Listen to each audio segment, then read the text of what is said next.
नमस्कार दोस्तों, welcome to my YouTube channel learn Hindi with प्रीति।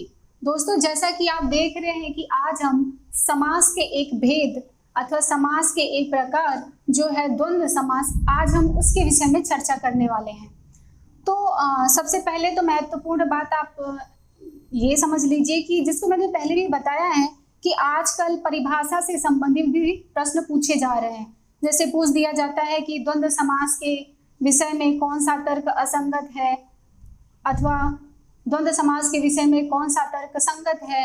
तो इस प्रकार के जो चार आपको विकल्प दिए जाते हैं, जो आपके ऑप्शन होते हैं, वह परिभाषा से रिलेटेड होते हैं। इसलिए परिभाषा को याद रखना बेहद जरूरी है और परिभाषा याद रहेगी तो ही तो हम समास का नाम भी बता सकेंगे। तो चलिए हम सबसे पहले देखते हैं द्वंद्व समास की परिभाषा। जिस समस्त पद में दोनों पद प्रधान हो तथा एक दूसरे के विलोम हो अथवा विलोम के जैसे हो, वहां पर द्वंद्व समास होता है। तो सबसे पहले तो आपने ये इसमें ध्यान देने वाली बात क्या है कि हम परिभाषा को या द्वंद्व समास को किस प्रकार आसानी से याद रख सकते हैं। मैं आपको कुछ महत्वपूर्ण शब्द बताऊंगी। दोस्तों, बहुत ही इंपॉर्टेंट बातें हैं जिसे आप एकदम ध्यान पूर्वक सुने। सिर्फ कुछ शब्दों को याद रख करके आप द्वंद्व समास को जीवन पर्यंत अपने दिमाग में बिठा सकते हैं। सबसे पहले अगर हमें इसे याद रखना हो तो हम किस प्रकार याद रखें, या अगर हमें किसी उदाहरण दे दिया जाए, जैसे अगर माता पिता आपको उदाहरण दे दिया गया, पूछा गया कौन सा समास है, तो मतलब ऐसे बहुत सारे शब्द हैं जिसके उदाहरण अभी हम देखेंगे। तो किस प्रकार हम पहचानेंगे, आपको कुछ याद रखने की जरूरत नहीं है, सिर्फ कुछ महत्वपूर्ण शब्द आप याद रखिए और आप द्वंद्व समास की परिभाषा या द्वंद्व समास के उदाहरण, आप उन सारे प्रश्नों को हल कर सकेंगे। सबसे पहले जो हमने परिभाषा देखी उसमें क्या है कि जिस समस्त पद में दोनों पद प्रधान हो। तो सबसे पहली महत्वपूर्ण बात यह है कि दोनों को आप उभय शब्द भी लिख सकते हैं। जो भी आपको याद रखने में सुविधा हो आप उसे याद रखिए। दोनों पद प्रधान समास या उभय पद प्रधान समास, पहली महत्वपूर्ण बात। दूसरी महत्वपूर्ण बात कि जो हमारे समस्त पद होते हैं वह या तो विलोम होते हैं, एक दूसरे के विलोम होते हैं, या विलोम जैसे होते हैं। एक शब्द और भी आप सुनिए कि वो पूरक होते हैं। जैसे अगर आपका ये उदाहरण है माता और पिता, तो जब हम इसका समास विग्रह करेंगे तो हो जाएगा माता और पिता। माता पिता एक दूसरे के पूरक हैं, ठीक है। तो दूसरी महत्वपूर्ण बात यह है कि पूरक शब्द हो। इसमें जो सबसे महत्वपूर्ण बात है इसे आप याद रखिए, विलोम या विलोम जैसे।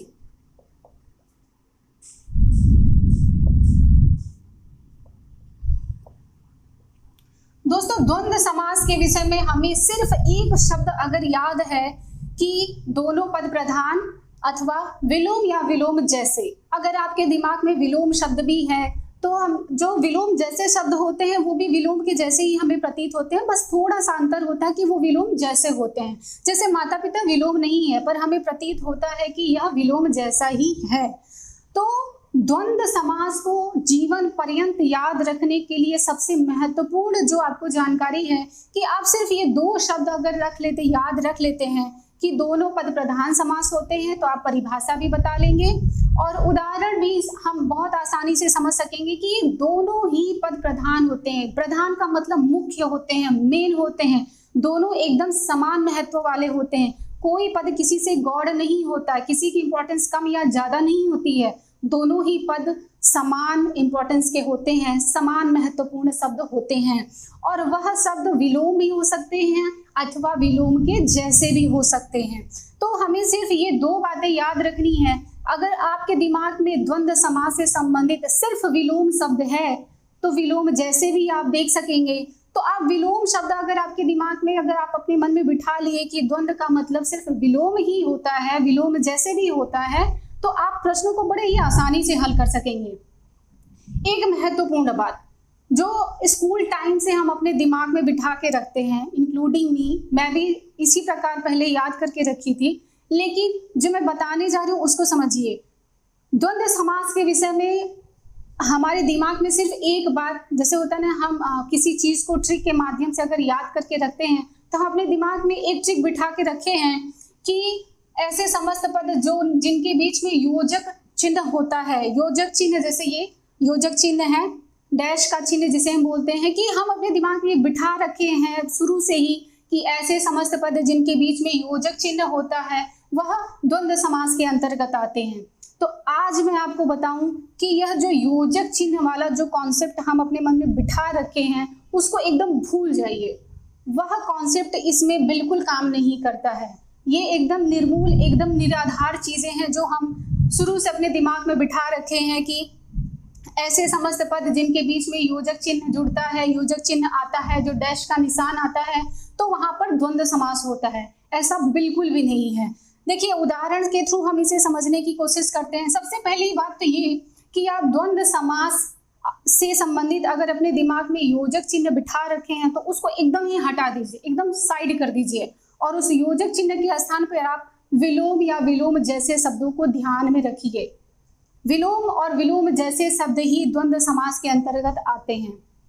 हम कुछ उदाहरण देखते हैं, जैसे माता पिता तो है ही, माता पिता बहुत फेमस उदाहरण है जो अक्सर जब हम छोटे थे स्कूल टाइम में ये बहुत पूछा जाता था। इसका समाज विग्रह तो यही होता है कि माता और पिता, इसमें योजक शब्द आता है माता और पिता, और जो है वह योजक शब्द है। कुछ और उदाहरण देखते हैं, जैसे हम भाई बहन, भाई बहन, इसका समास विग्रह हो जाएगा भाई और बहन, ठीक है। लाभ हानि, लाभ हानि, समास विग्रह हो जाएगा लाभ और हानि। इसी प्रकार यश, अपयश, यश और अपयश, बहुत सारे शब्द हैं, जैसे आप और भी देख सकते हैं। जैसे दिन रात होता है, ठीक है, देखिए दिन रात, समास विग्रह हो जाएगा दिन और रात। लाभ हानि हमने लिख दिया है, तो ये देखिए जैसे हवा पानी। एक महत्वपूर्ण शब्द जो मैं आपको बता रही हूं उसको देखिए, यह है देवासुर।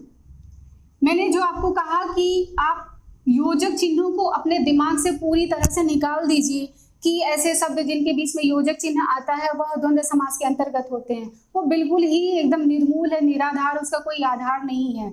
क्योंकि योजक चिन्ह द्वंद्व समास के अलावा, दोस्तों अगर आपने इससे पहले की समास से संबंधित मेरे अगर अव्ययी भाव समास के मतलब अव्ययी भाव से संबंधित जो वीडियो अगर उसको देखे होंगे, या कर्मधारय समास से भी संबंधित वीडियो अगर आप उसको देखे होंगे, तो आपने देखा है कि अव्ययी भाव समास में भी ऐसे योजक चिन्ह से संबंधित शब्द आते हैं। अव्ययी भाव समास में जहाँ संज्ञा और अव्यय पदों की आवृत्ति होती है वहां भी जो शब्द आते हैं उनमें योजक चिन्ह होता है। इसी प्रकार जब हम कर्मधारय समास पढ़ रहे थे तो कर्मधारय समास में जब विशेषण पदों की आवृत्ति होती है तो उन शब्दों में भी, उन पदों में भी योजक चिन्ह आता है। इसीलिए मैं आपको बार बार कहती हूँ कि आप द्वंद्व समास के संबंध में जो अपने दिमाग में एक शब्द बिठा के रखे हैं योजक चिन्ह वाला, उसे हटा दीजिए। अब देखिए, जैसे एक उदाहरण है देवासुर, यह बहुत ही महत्वपूर्ण है, कई बार एग्जाम में पूछा गया है, इसलिए मैं इसको जरूर यहाँ पे लिख रही हूँ। देवासुर, इसमें तो कोई योजक चिन्ह नहीं है, पर यह फिर भी द्वंद्व समास का उदाहरण है, क्योंकि जब हम इसका समास विग्रह करेंगे तो वह हो जाएगा देव और असुर।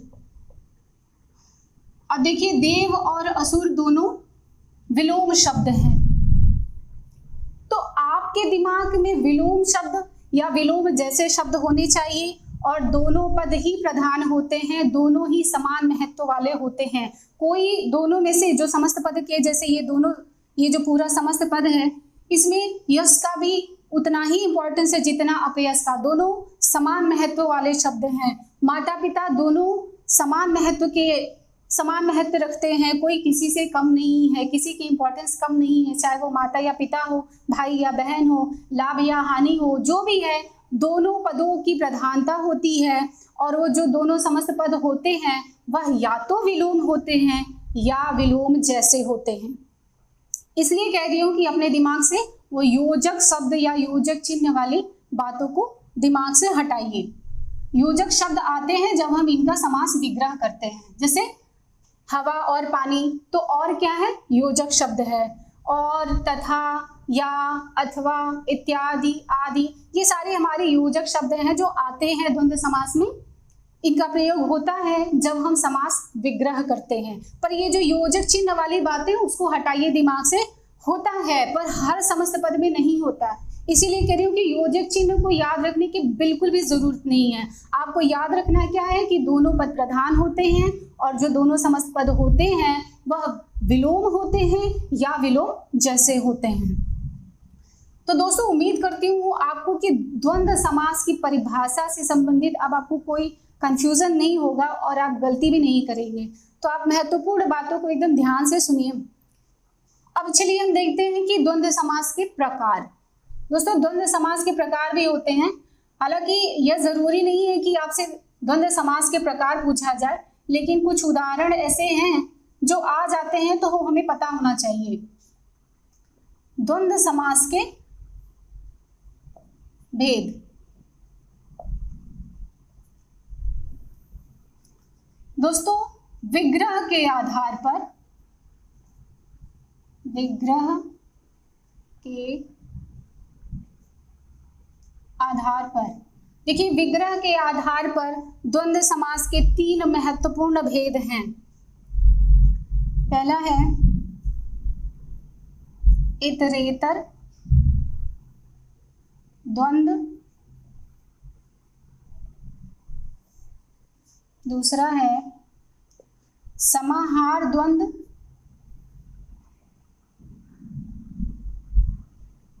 और तीसरा है वैकल्पिक द्वंद्व।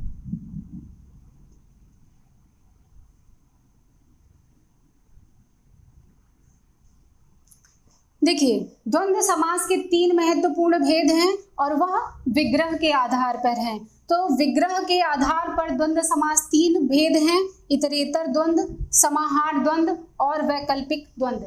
अब सबसे पहले तो ध्यान दीजिए कि आपके एग्जाम में अधिकतर जो प्रश्न पूछे जाते हैं वह इतरेतर द्वंद्व से आते हैं। तो सबसे पहले हम देखते हैं कि इतरेतर द्वंद्व समास क्या है। इतरेतर द्वंद्व समास ऐसे समस्त पद जो समान महत्व रखते हैं और उनके बीच में और योजक और या तथा।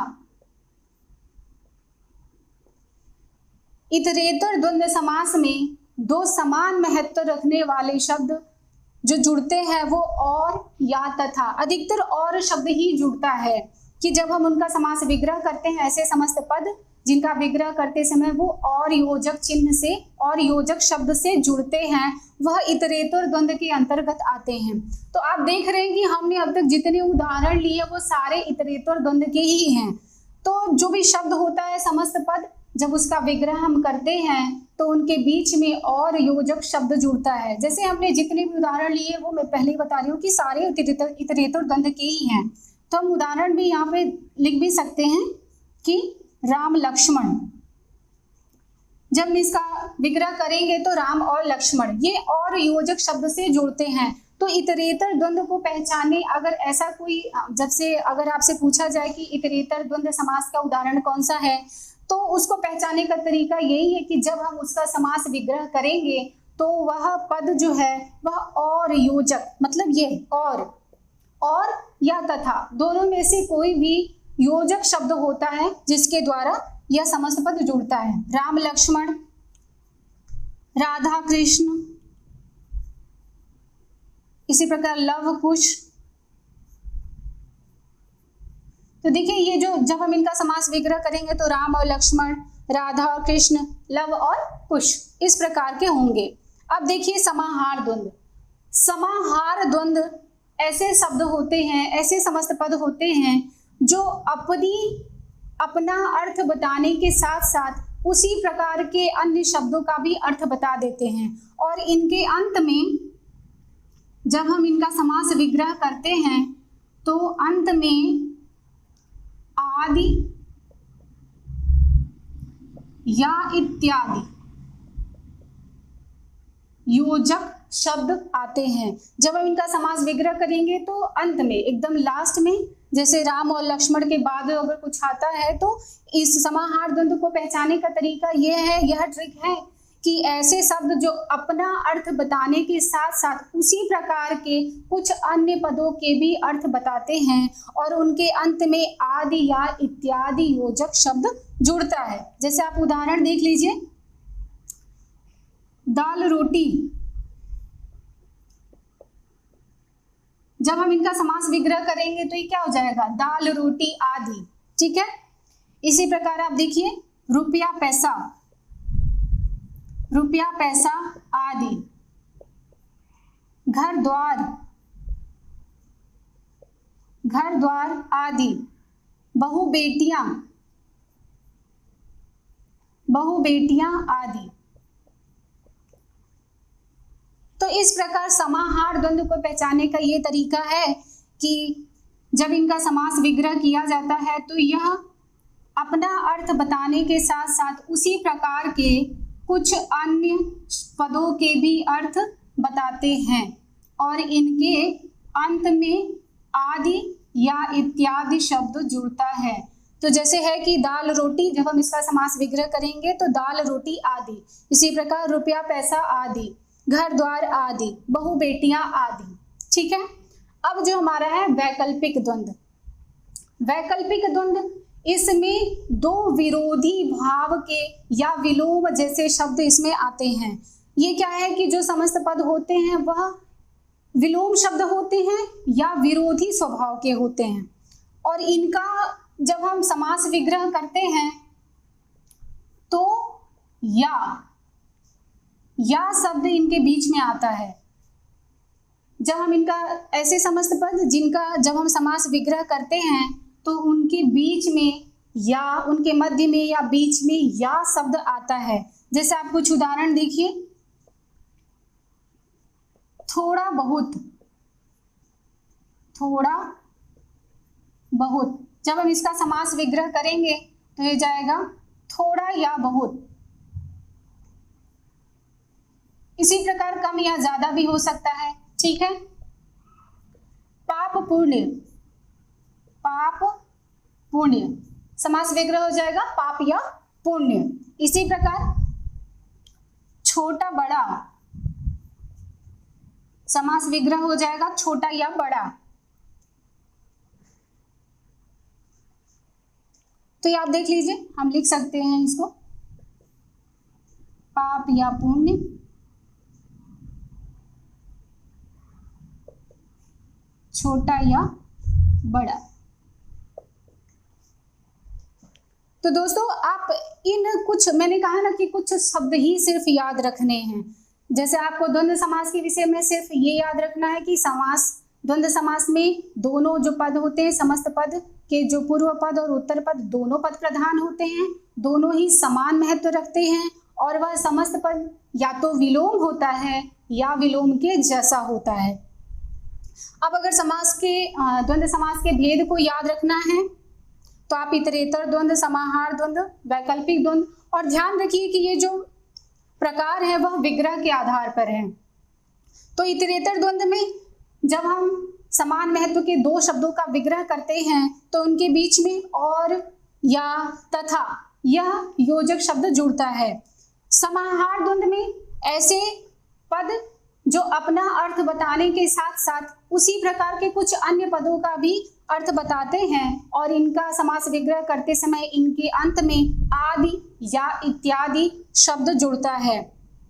ठीक है, और तीसरा जो प्रकार है वैकल्पिक द्वंद्व, इसमें यह तो बहुत आसान है पहचानना, यह या तो विरोधी भाव के होंगे या विलोम शब्द होते हैं। जैसे आप देख लीजिए पाप या पुण्य, थोड़ा या बहुत, कम या ज्यादा, छोटा या बड़ा। तो इनका विग्रह करते समय इनके बीच में, इनके मध्य में या शब्द जुड़ता है। तो उम्मीद करती हूँ दोस्तों कि आपको द्वंद्व समास के विषय में जो भी भ्रांतियां थी, जो भी गलतफहमियां थी, आज वह दूर हो गई होंगी। मैं आपको फिर से याद दिलाती हूँ कि आप योजक चिन्ह वाला अगर जो आपके दिमाग में बैठा है तो आप उसे पूरी तरह से निकाल दीजिए और उसके जगह पे सिर्फ विलोम या विलोम जैसे शब्दों को ध्यान में रखिए।